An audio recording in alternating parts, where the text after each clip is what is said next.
Hello everyone, welcome to coding for Dev. तो आज की वीडियो में आपको बताऊंगा V8 इंजन और जावास्क्रिप्ट रन टाइम एनवायरनमेंट के बारे में। जो हमारा V8 इंजन है वो क्या होता है। तो V8 इंजन एक गूगल का हाई परफॉर्मेंस जावास्क्रिप्ट इंजन है जो कि C++ में लिखा हुआ है। ओके, तो ये कहाँ कहाँ कहाँ पे यूज होता है, ये गूगल क्रोम, माइक्रोसॉफ्ट इनमें यूज होता है। ओके, तो ये रिस्पॉन्सिबल होता है जो कोड कंपाइलिंग होती है मशीन कोड में, वो उसको ईजियर और फास्ट करता है। तो हमारे जितने भी ब्राउजर है वो V8 इंजन सपोर्टेड है। ओके, तो ये जावास्क्रिप्ट का रन टाइम बनाता है हमारे काय में, जो फ्रंट एंड रहता है उसमें बनाता है। लेकिन अब हमने नोड जीएफ की मदद से इसको, मतलब नोड जीएफ कुछ नहीं है, जब हमने V8 इंजन को हमारे इसमें सर्वर में फिटअप करा और हमने उसमें एक्स्ट्रा एक रन टाइम इन्वायरमेंट बना दिया जिसको हम नोड जीएफ बोलते हैं। ओके, तो इसका फीचर क्या है V8 इंजन का। जैसे इसकी जो फीचर है कि ये कंपाइल्ड है, नॉट इंटरप्रेटेड, मतलब कंपाइल कर देता है। जो हमारी जावास्क्रिप्ट लैंग्वेज वो इंटरप्रेटेड लैंग्वेज थी, अभी भी है, लेकिन ये साथ में कंपाइल लैंग्वेज भी है, हो गई है।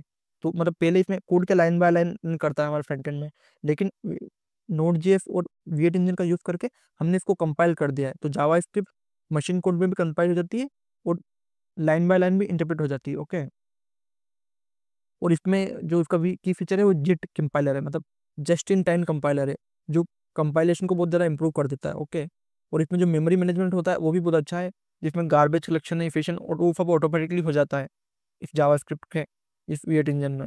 और ये क्रॉस प्लेटफॉर्म है, जैसे विंडो, मैक ओएस, लिनक्स सब में चलता है। और ये V8 इंजन पूरा ओपन सोर्स है। ओके, कोई भी इसमें कंट्रीब्यूट कर सकता है, वो इंजन अपने हिसाब से कर सकता है। जैसे जो इसका डेवलपर ने नोट जिस करंट टाइम इन्वायरमेंट बनाया था, उसने V8 इंजन को उठाया, उसने उसमें कोड लिखा अपना एडिशनल, और उसने नोट जेएस का रन टाइम इन्वायरमेंट बनाया। तो एक ओपन सोर्स है। ओके, अब नोट जेएस जावास्क्रिप्ट कोड को एग्जीक्यूट कैसे करता है, तो वो पूरे जावास्क्रिप्ट सोर्स कोड को क्या करता है, पास करता है और उसको देता है एब्स्ट्रैक्ट सिंटेक्स ट्री के अंदर। ओके, फिर क्या होता है, इसका कंपाइलेशन होता है। जो AST होता है वो कंपाइल करता है इसको बिट कोड के अंदर, और उसको फ्रिक्वेंटली ऑप्टिमाइज करता है मशीन कोड के अंदर। ओके, काय के यूज करके, टर्बोफेन कंपाइलर का यूज करके। और फिर इसका एग्जीक्यूशन होता है, जो मशीन कोड एग्जीक्यूट करती है डायरेक्ट बाय CPU। ओके, तो V8 इंजन के दो कंपाइलर होते हैं, एक तो इग्निशन होता है जो for quick bit code compilation, और टर्बोफेन होता है जो ऑप्टिमाइज परफॉर्मेंस और क्रिटिकल काम के लिए यूज किया जाता है।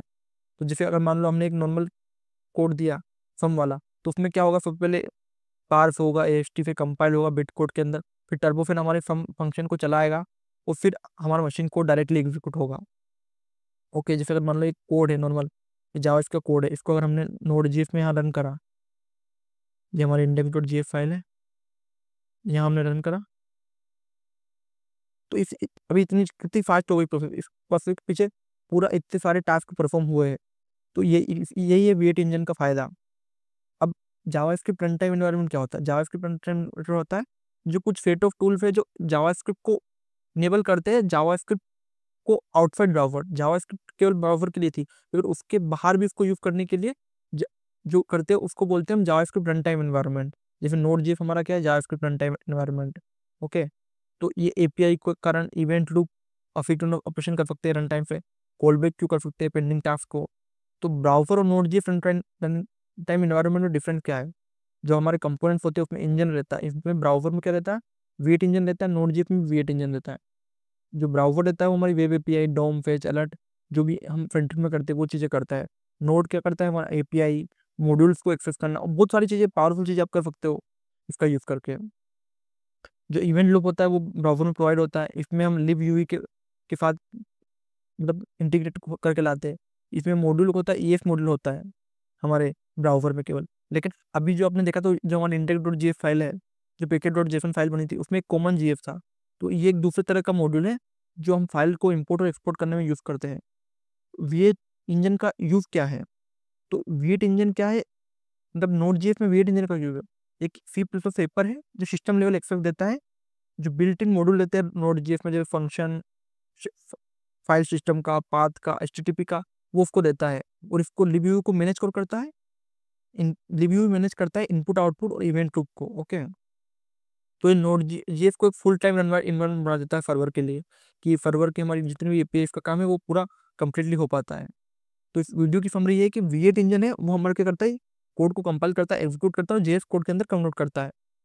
ये पहले क्रोम जीएफ और इन पर्टिकुलर उनमें यूज होता था, अब नोड जेएफ में भी यूज होता है। ओके, और ये एक रन टाइम इन्वायरमेंट है जिसमें फुल एग्जीक्यूशन होता है, कंटेक्स्ट होता है, इंजन, API, इवेंट लूप, और इन ब्राउज़र भी में भी V8 इंजन वेब एपीआई को डोम के लिए काम आता है, और Node.js में एपीआई एफएफ मॉड्यूल इनके लिए काम आता है। ओके, तो आप समझ ही गए होंगे कि V8 इंजन के ऊपर ही हमारी जावास्क्रिप्ट रन करती है, या फ्रंट एंड में हो, बैक एंड में हो, ब्राउज़र में भी हमारा V8 इंजन है, क्योंकि ये पूरा डेवलप किया था गूगल ने। ओके, तो ये आपका डाउट आता है कि V8 इंजन हमारा फ्रंट एंड में होता है, बैक एंड, तो वो डाउट अब क्लियर हो गया होगा। तो अगर आप कुछ भी और भी डाउट है तो आप कमेंट कर सकते हो, और इसी तरह की और वीडियो देखने के लिए कोडिंग फॉर डेव को सब्सक्राइब करो। Thank you for watching.